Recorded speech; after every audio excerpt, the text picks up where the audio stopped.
Hey guys, Captain Justin here. So we've been working on trying to figure out what's wrong with this issue with the stern camera.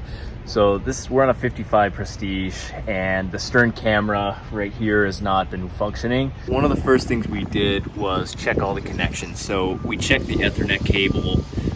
We took this panel off. We just want to basically examine how does everything look. You know, are the connections look okay? So we checked the Ethernet cable and there's really nothing to complain about. There's no corrosion. There's nothing that would indicate a problem there. The next thing we did was look at the butt connections that connected the 12 volt power to this cable here. At first that kind of confused us because this is a 24 volt boat. So we were wondering, okay, where is 12 volt DC coming from? The connections looked okay. They had heat shrink butt connections, which is good. And so basically the idea was we have a new camera here. I was just gonna cut this off and put the new camera on and see if that worked. Once we did that, I metered the 12 volt power input and I realized this had no power. So that's a problem there. You know, why is this not getting power? That's probably the reason why this camera's not functioning. We're down in the engine room now in this Prestige. We need to find the source of that power, that 12 volt power. And I don't know where it comes down in this engine room, but I do know that we have an engine camera here. And if I trace this line, you can see that the camera has a cable, the 12 volt power cable that goes down this connection box, and it looks like similar blue cable comes out to this fuse block here. So that gives me reason to believe that this little fuse block is actually powering that camera up above as well. So we have our meter here, and what we're doing is testing out these connections. So I have my negative ground and I have my hot wire. So that shows it's good. We have 13 volts in this block. Check the next one, 13 volts. You check this top one here and you have nothing, no voltage. So it's likely that this fuse is blown.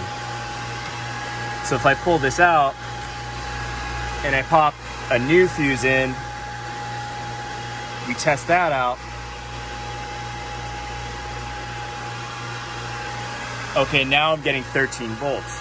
So that most likely means there's some kind of issue that caused the cable to blow this fuse, this 10 amp fuse, and we need to figure out what that issue is. So now when I meter the power supply, I can actually show that it does have voltage. I'm not connecting it very well, but it is jumping up to above 12 volts. So that shows we do have power here now. And so if we connect this camera in, we should actually get power. One of the things we notice is this is the butt connector that I clipped off of both the supply and the camera. And whoever installed it, they did a good job. They used butt connectors with heat shrink that keeps the moisture out. But this connection was so small, the wires are so small, it's like 20 gauge, that you can see part of the wires eventually probably just became exposed.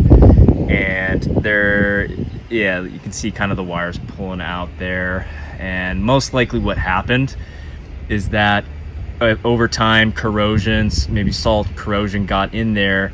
And anytime you have a voltage drop, basically your appliance is going to consume the amount of power it needs, and if it doesn't get it from voltage, because of corrosion, it will pull from amperage. So my guess is that the camera wasn't getting enough voltage. It tried to pull too many amps through and blew that fuse. So now we've got the new camera hung up there, and we've got the Ethernet cable connected, and we've got it twist tied to the power just to test it out before we solder those connections in. We want to make sure it works before we wire the whole thing up permanently. Let's check our video cameras. There's our backup cameras there, and there it is right on our screen there. We have our engine cam, and then that's the new one that's pointed straight down to the cockpit for now until we adjust it. But good to know we have power and it's functioning, and let's wire everything up. So our plan is to use these 22 gauge butt connectors. So we're going to crimp this down, heat shrink it. We have our torch, we have our good crimpers here. So we'll try to get a really secure connection with that.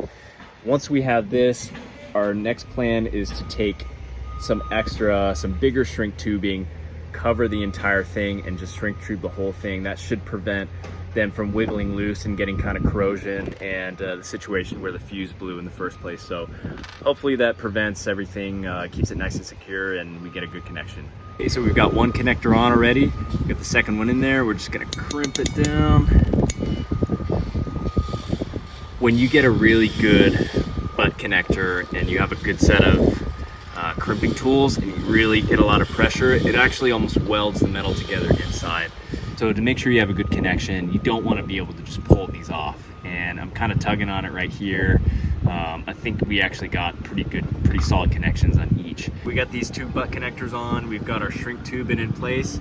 So once we connect it to the other side, we'll just slide this over top and shrink tube the whole thing down for a nice secure connection. Okay, we've got both connections crimped, tugging on them, not going anywhere. Next step, heat shrink.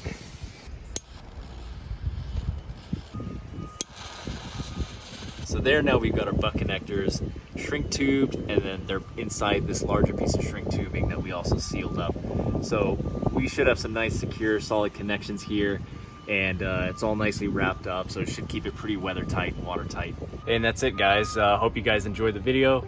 I hope this kind of gives you an idea how to troubleshoot electrical problems or electrical issues with the stuff you're having on your boat. Multimeter is a must when figuring these things out. And yeah, good luck, guys.